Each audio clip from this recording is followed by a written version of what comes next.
Hi friends, ನಮಸ್ಕಾರ ಎಲ್ಲರಿಗೂ. ಗುರುವಂದನ ಕಾರ್ಯಕ್ರಮದ ಪಾರ್ಟ್ 3ಗೆ ನಿಮಗೆಲ್ಲರಿಗೂ ಸ್ವಾಗತ.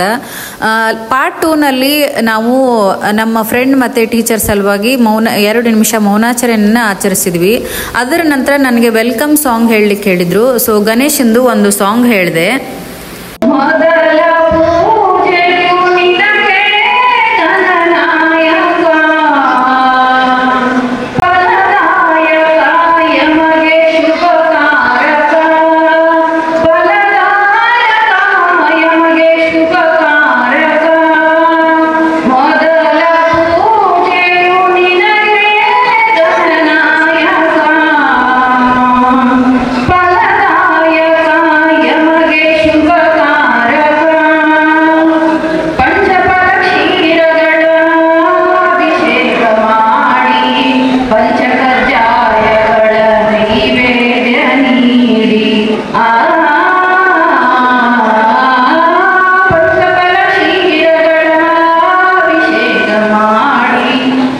ಇದರ ನಂತರ ನಮ್ಮ ಫ್ರೆಂಡ್ ಆದ ವಿಠಲ್ ಕಾರಜೋಳ ಅವರು ಮುಂದಿನ ಕಾರ್ಯಕ್ರಮವನ್ನು ನಡೆಸಿಕೊಡ್ತಾರೆ.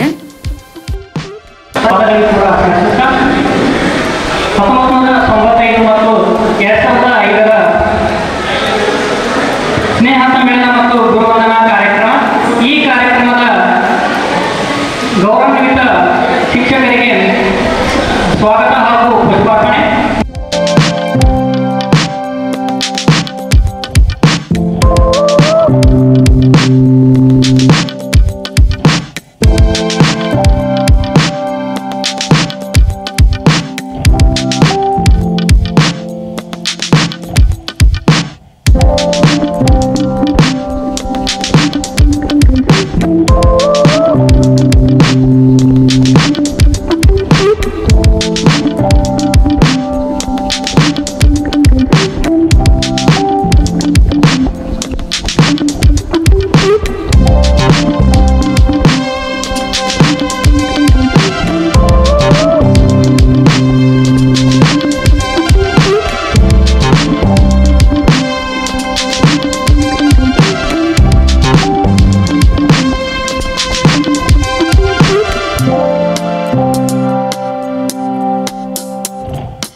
ಇವಾಗ ಎಲ್ಲ ಗುರುಗಳಿಂದ ಜ್ಯೋತಿ ಬೆಳಗಿಸುವ ಕಾರ್ಯಕ್ರಮವನ್ನು ನಡೆಸ್ತಾರೆ.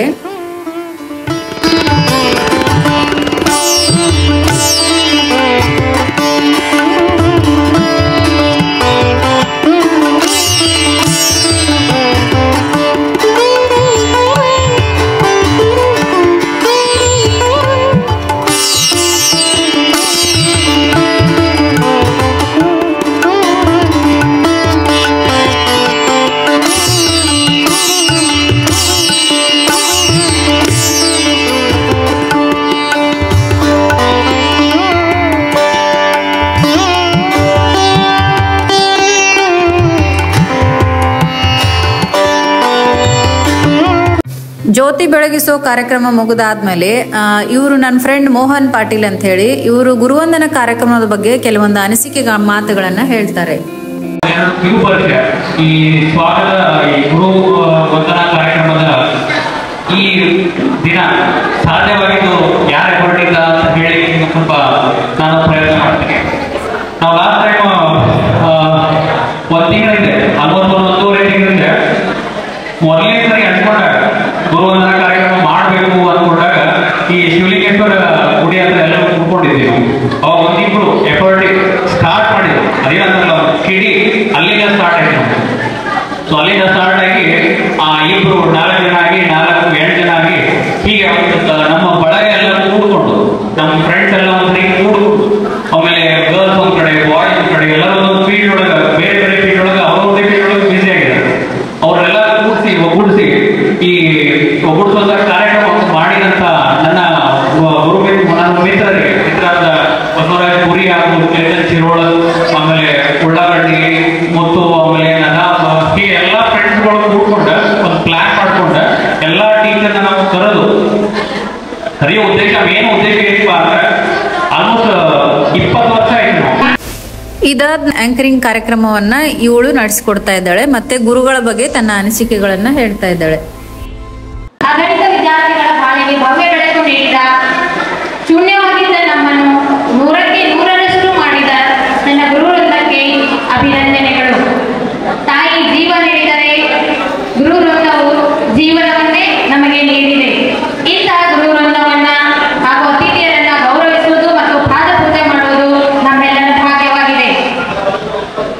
ಮೊದಲನೇದಾಗಿ ಈ ಕಾರ್ಯಕ್ರಮದ ಮುಖ್ಯ ಅಧ್ಯಕ್ಷರಾದಂತಹ ಪ್ರಾಥಮಿಕ ಶಾಲೆಯ ಮುಖ್ಯ ಗುರುಗಳಾದಂಥ ಶ್ರೀ SF ಕಟ್ಟಿ ಗುರುಗಳಿಗೆ ನಮ್ಮ ಸ್ನೇಹಿತರಾದಂಥ ಮೋಹನ್ ಪಾಟೀಲ್ ಮತ್ತು ಸದಾಶಿವ ವಾಲೆ ಅವರು ಸನ್ಮಾನ.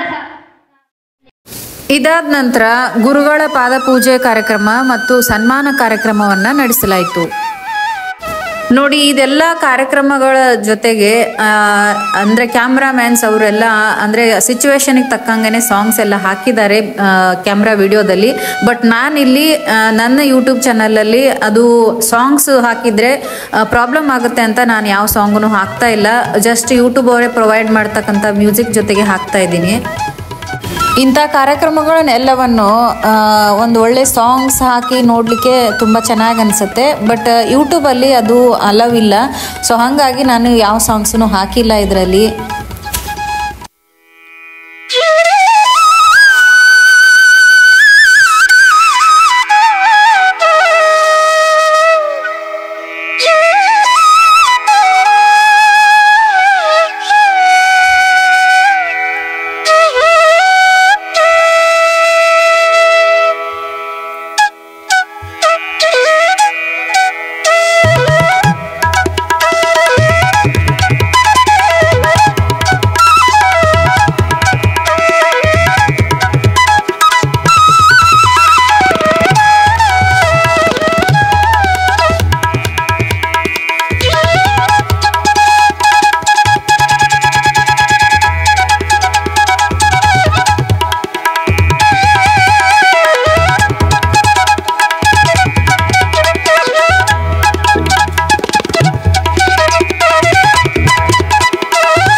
ಗುರುಗಳ ಪಾದ ಪೂಜೆ ಮತ್ತು ಸನ್ಮಾನ ಕಾರ್ಯಕ್ರಮ ನಡೆದ ನಂತರ ನಮಗೂ ಕೂಡ ಸ್ವಲ್ಪ ಗುರುಗಳ ಬಗ್ಗೆ ಅನಿಸಿಕೆಗಳನ್ನು ಹೇಳಲಿಕ್ಕೆ ಹೇಳಿದರು. ಸೊ ನೆಕ್ಸ್ಟ್ ನಾನು ಗುರುಗಳ ಬಗ್ಗೆ ಸ್ವಲ್ಪ ಒಂದೆರಡು ಅನಿಸಿಕೆಗಳನ್ನು ಹೇಳಿದೆ.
ಇವಾಗ ನೆಕ್ಸ್ಟ್ ನನ್ನ ಫ್ರೆಂಡ್ ಆದ ಶ್ರೀಶೈಲ್ ಮಿರ್ಜಿ ಅವರು ಗುರುಗಳ ಬಗ್ಗೆ ಒಂದೆರಡು ಅನಿಸಿಕೆಗಳನ್ನ ಹೇಳ್ತಾರೆ.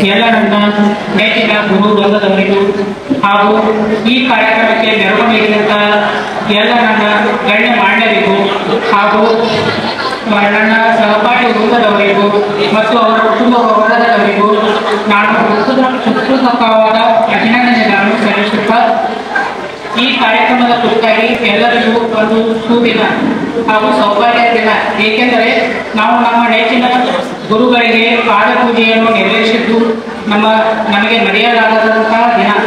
ಈ ದಿನವನ್ನು ನಾವು ಯಾರಿಗೂ ಮರೆಯಲಾಗದು. ಇಷ್ಟು ವೇಳೆ ನಂತರ ನನ್ನ ಫ್ರೆಂಡ್ ಆದ ಸುಸ್ಲವ ಚೆನ್ನಾಳ್ ಅಂತ ಹೇಳಿ ಗುರುಗಳ ಬಗ್ಗೆ ತನ್ನೆರಡು ಅನಿಸಿಕೆಗಳನ್ನ ಹೇಳ್ತಾಳೆ. ಈ ರೀತಿ ಕೂಡ್ತೀವಿ ಅಂತ ನಾವು ಯಾರು ಅನ್ಕೊಂಡಿರಲಿಲ್ಲ. ಮುಖ್ಯವಾಗಿ ನನ್ನ ಸಹಪಾಠಿಗಳಿಗೆ, ನನ್ನ ಪ್ರತಿ ಶಿಕ್ಷಕ ವೃತ್ತದವರಿಗೆ ನನ್ನ ಉತ್ತಮವಾದ ನಮನಗಳನ್ನ ಸಲ್ಲಿಸ್ತಾ, ಹಾಗೂ ನಾವು ಇನ್ನು ಎಲ್ಲರೂ ಈ ಕೂಡಲೇ ಬರೋದೇ ಇಲ್ಲ ಅನ್ಕೊಂಡಿದ್ವಿ. ಅಂತಹದ್ರಲ್ಲಿ ನಾವು ಎಲ್ಲರೂ ಮೀಟ್ ಮಾಡಿ ಎಲ್ಲರೂ ಖುಷಿ ಖುಷಿಯಾಗಿ ಮಾತಾಡೋ ಕಾರಣ ಅಂತ ಎಲ್ಲ ನನ್ನ ಫ್ರೆಂಡ್ಸ್ಗೂ ಹಾಗೂ ನಮ್ಮ ಶಿಕ್ಷಕರಿಗೂ ನನ್ನ ಧನ್ಯವಾದಗಳು. ನಾವು ಹೋಗ್ಬೇಕಾದ್ರೆ ನಾವು ಯಾರು ಇಷ್ಟೋ ಕಷ್ಟಪಟ್ಟು ಹೋಗ್ತಿರ್ಲಿಲ್ಲ. ಅವ್ರು ಹೇಳ್ತಾ ಇದ್ರು, ಓದ್ ಮಕ್ಕಳ ನಿಮ್ಮ ಭವಿಷ್ಯ ನಿಮ್ಮ ಕೈ ಇದೆ ಅಂತ.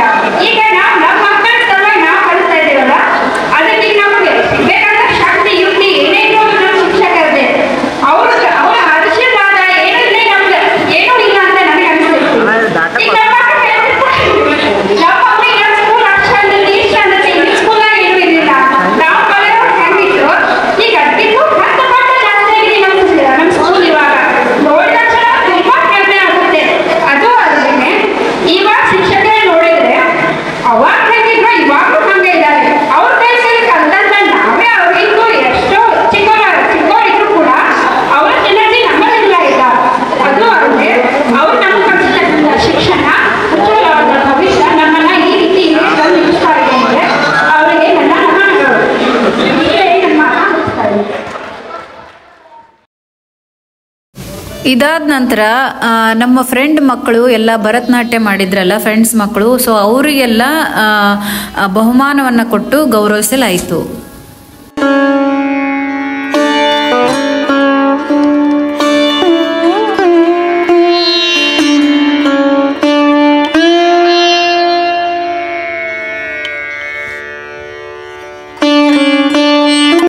ಇದಾದ ನಂತರ ಈಗ ಎಲ್ಲ ಗುರುಗಳು ಈ ಕಾರ್ಯಕ್ರಮದ ಬಗ್ಗೆ ತಮ್ಮ ಅನಿಸಿಕೆಗಳನ್ನು ಹಂಚಿಕೊಳ್ತಾರೆ.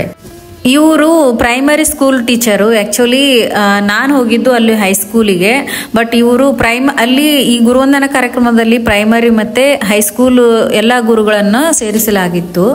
ಇವರು ಪ್ರೈಮರಿ ಸ್ಕೂಲ್ ಟೀಚರ್. ಇವರು ವಿದ್ಯಾರ್ಥಿಗಳು 1995 ವಿದ್ಯಾರ್ಥಿಗಳು ನಮ್ಮ ಮನೆಗೆ ಒಂದು 4-5 ಮಂದಿ ಬಂದಿದ್ದರು. ಕುರಿ ಎಲ್ಲ ರೈತರು ಒಂದಾಗಿ ಸರ್ ಮೊದಲು ಫೋನ್ ಹಚ್ಚಿ ಕೇಳಿದ್ರು, ಸರ್ ಈಗ ಮಾಡೋದಂತ ಮಾಡಿದ್ರಿ ಮಾಡಪ್ಪ ಎಲ್ಲರೂ ಒಗ್ಗಟ್ಟಾಗಬೇಕು ಲಿಸ್ಟ್ ತಗೋರಿ ಮಾಡ್ರಿ ಅಂತ ಹೇಳಿದ್ರು. ಸರ್ ಎಲ್ಲರೂ ಬರ್ತೀನಿ ಅಂದಾರೆ ಅಂತಂತ ಒಂದು ದಿವ್ಸ ಮಳಿ ಬರ್ತೀವಿ ಅಂತಂದ್ರು ಬಂದು ತಮ್ಮ ಡಿಸ್ಟ್ರಿಕ್ಟ್ಗಳನ್ನು ಹೇಳಿದ್ರು, ಅವ್ರು ಪ್ರಿಂಟ್ ಮಾಡಿದಂಥ ಇನ್ವಿಟೇಷನ್ ಕಾರ್ಡು ಹೇಳಿದ್ರು, ಎಲ್ಲ ಹೇಳಿದ್ರು. ಆಯ್ತಪ್ಪ ಬನ್ನಿ ಅಂತ. ಸರ್ ಇನ್ವಿಟೇಷನ್ ಕಾರ್ಡ್ ಕೂಡ ಮತ್ತೊಂದು ಬರ್ತೀವಿ ಏನು ಕೊಟ್ಟರು ಅಷ್ಟೇ ಬಿಟ್ಟು ಅಂತ ಏನು ಬಂದು ಹೇಳಿಲ್ಲ, ಸಾಕು ನಾನು ಬರ್ತೀನಿ. ಇಲ್ಲ ಅವತ್ತು ಎಲ್ಲಿ ಹೋಗ್ಬೇಡ್ರಿ ಅಂದರು. ಇಲ್ಲ ಎಲ್ಲಿ ಹೋಗಲ್ಲ ಅದ್ರ ಸಲುವಾಗಿ ನಾನು ಈ ರೀತಿ ಇದನ್ನ ಮಾಡಬೇಕಾದ್ರೆ ಆ ವಿದ್ಯಾರ್ಥಿಗಳಿಗೆ ಬಹಳ ಶ್ರಮ. ಗಂಡು ಹುಡುಗರೇನ ಸಿಗಬಹುದು, ಗಂಡ್ಮಕ್ಳೇನ ಸಿಗ್ಬೋದು, ಆದ್ರೆ ಹೆಣ್ಣು ಮಾತ್ರ ಸಿಗಬೇಕಾದ್ರೆ ಬಹಳ ಕಷ್ಟ. ಯಾಕಂದ್ರೆ ಅವ್ರು ಗಂಡನ ಮನೆಗೆ ಹೋಗಿರ್ತಾರ, ಅವ್ರು ಗಂಡನ ಮೇಲೆ ಒಪ್ಪಿಗೆ ತಗೋಬೇಕು, ಅತ್ತೆ ಮಾವ ಇರ್ತಾರೆ ಅವ್ರು ಒಪ್ಪಿಗೆ ತಗೋಬೇಕು, ಮತ್ತೆ ಅವ್ರು ಕರ್ಕೊಂಡ್ ಬರ್ಬೇಕು ಯಾರ ಈ ರೀತಿಯಾಗಿ ಇರೋದ್ರಿಂದ ಅವ್ರಿಗೆ ತೊಂದರೆ ಆಗುತ್ತಪ್ಪ ಅಂತ ನಾನು ಹೇಳಿದ್ದೇವೆ. ಹೌದು ಸರ್ ಆಗತ್ತೆ, ಅದು ಬರ್ತೀನಿ ಅಂತ ಹಂಗ ಮಾಡಪ್ಪ. ಈ ಅಭಿಮಾನ ಇವನ್ನ ಎಲ್ಲ ಇಟ್ಟು ನಮ್ಮನ್ನು ಇಷ್ಟೆಲ್ಲ ಈಗ 13-14 ಮಂದಿ ಬ್ಯಾಚಿನವರು ನಮ್ಗೆ ಇಷ್ಟೆಲ್ಲ ಸನ್ಮಾನ ಮಾಡ್ಯಾರ. ಇಡೀ ಸುತ್ತಮುತ್ತ ಏರಿಯಾದೊಳಗೆ ನೋಡಿದಂತಂದ್ರೆ ಇಷ್ಟು ನಮಗೆ ಸನ್ಮಾನ ಮಾಡಿದ್ದು, ಗುರುವಂದನೆ ಕಾರ್ಯಕ್ರಮ ಮಾಡಿದ್ದು ಯಾರೂ ಇಲ್ಲ ಅಂತ ನನ್ನೊಂದು ಅಭಿಪ್ರಾಯ. ಯಾಕಂತಂದ್ರೆ ಎಲ್ಲ ವಿದ್ಯಾರ್ಥಿಗಳು ಸಮೀರ್ಗಳಾಗಿ ಇದ್ದು ಹಂತ ಇರಾಗ ಅಂತ ಕರ್ತಂತಂದ್ರೆ ಮೊದಲೇ ಶಾಲೆ ಪ್ರಾರಂಭ ಮಾಡಿದಾಗ ನಾವು ಬರೀ 71-72-71 ಬರೇ 10-15 ಹುಡುಗರು ಅಷ್ಟೇ ಇರ್ತಿದ್ದು. ಅದು ಎಲ್ಲಿಗೆ ಬಂದು ಮುಗಿತಪ್ಪ ಅಂದ್ರೆ ನಾವು 1ನೇ 2ನೇ 3ನೇ ಈಗ ಪ್ರಾರಂಭ ಮಾಡ್ಕೊಂತ ಬಂದಾಗ ಅದು 800-900 ಮಡಂಗ ವಿದ್ಯಾರ್ಥಿಗಳು ಬೆಳೀತಾರೆ. ಬೆಳೆದ ನಂತರ ಇಲ್ಲಿ ಅಡ್ಮಿಷನ್ ಸಿಗಬೇಕಾದ್ರೆ ದೊಡ್ಡ ತ್ರಾಸ ಇತ್ತು.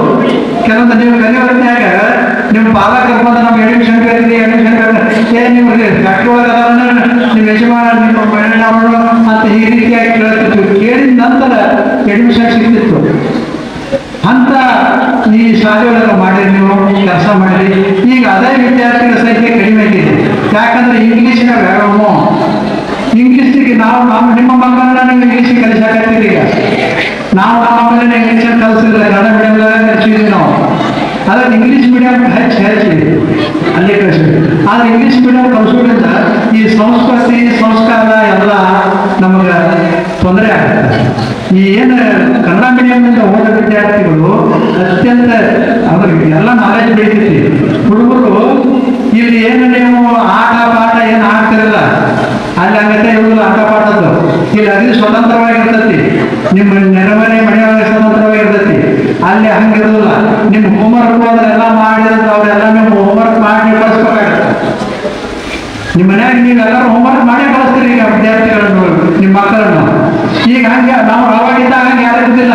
ಏನು ಹೋಮ್ವರ್ಕ್ ಮಾಡಕ್ ಬಂದಿಲ್ಲಲ್ಲ ಏನಂತ ಹೇಳಿದ್ರು ಶಾಲೆಗೆ ಬಂತು ಹೋಮ್ವರ್ಕ್ ಮಾಡಿಸ್ತಿದ್ವಿ ನಾವು. ಇಂಥ ಒಂದು ಸಂದರ್ಭದೊಳಗೆ ಆಗ ನಮ್ಮ ಶಾಲೆ ಬಹಳ ಶ್ರೇಷ್ಠವಾಗಿತ್ತು. ಅಂತ ಇದರೊಳಗೆ ಅಂತಾರೆ. ಈಗ ಅದೇ ಈಗ ಇಂಗ್ಲೀಷ್ ಮೀಡಿಯಂ ಶಾಲೆಗಳು ಬೆಳೀಲಿಕ್ಕೆ ಅದಕ್ಕಾಗಿ ಮಕ್ಕಳಿಗೆ ನಿಮ್ಮ ಮನೆಯೊಳಗೆ ನಿಮ್ಮ ರೀತಿ ನೀತಿ ಇವನ್ನೆಲ್ಲವನ್ನು ಮುಖ್ಯ ಕಲಿಸಿ ಈಗ ಹೆಣ್ಣು ಭಾಳ ಇತ್ತು. ನಾವು ಮಾತಾಡ್ಕೊಂಡು ಹೋಗ್ಬೇಕಂತಂದ್ರೆ ನಮ್ಮ ಮನೆ ಮಾತಾಡೋದು ಭಾಳ ಅಂತ. ಅದಕ್ಕಾಗಿ ನಾವು ನೀವೇನು ಎಲ್ಲ ಸನ್ಮಾನ. ಇವರಾದ ನಂತರ ಇನ್ನೂ ಬೇರೆ ಗುರುಗಳೆಲ್ಲ ಮಾತಾಡಿದ್ದಾರೆ ಗುರುವಂದನ ಕಾರ್ಯಕ್ರಮದ ಬಗ್ಗೆ. ಸೊ ಅದನ್ನು ನಾನು ನೆಕ್ಸ್ಟ್ ಪಾರ್ಟಲ್ಲಿ ಕಂಟಿನ್ಯೂ ಮಾಡ್ತೀನಿ. ಸೊ ಇದಾಗಿತ್ತು ಫ್ರೆಂಡ್ಸ್ ಇವತ್ತಿನ ವಿಡಿಯೋ, ಪಾರ್ಟ್ 3 ವಿಡಿಯೋ. ನಿಮಗೂ ಕೂಡ ಈ ವಿಡಿಯೋ ಇಷ್ಟ ಆದರೆ ಲೈಕ್ ಮಾಡಿ, ಕಮೆಂಟ್ ಮಾಡಿ, ಹಾಗೆ ನನ್ನ ಚಾನಲ್ಗೆ ಹೊಸಬರಿದ್ದರೆ ಸಬ್ಸ್ಕ್ರೈಬ್ ಮಾಡಲು ಮರಿಬೇಡಿ ಅಂತ ಹೇಳ್ತಾ ಇವತ್ತಿನ ಲಾಗನ್ನು ಮುಗಿಸ್ತಾ ಇದ್ದೀನಿ. Thank you for watching. Bye bye. Next ವಿಡಿಯೋದಲ್ಲಿ ಸಿಗ್ತೀನಿ.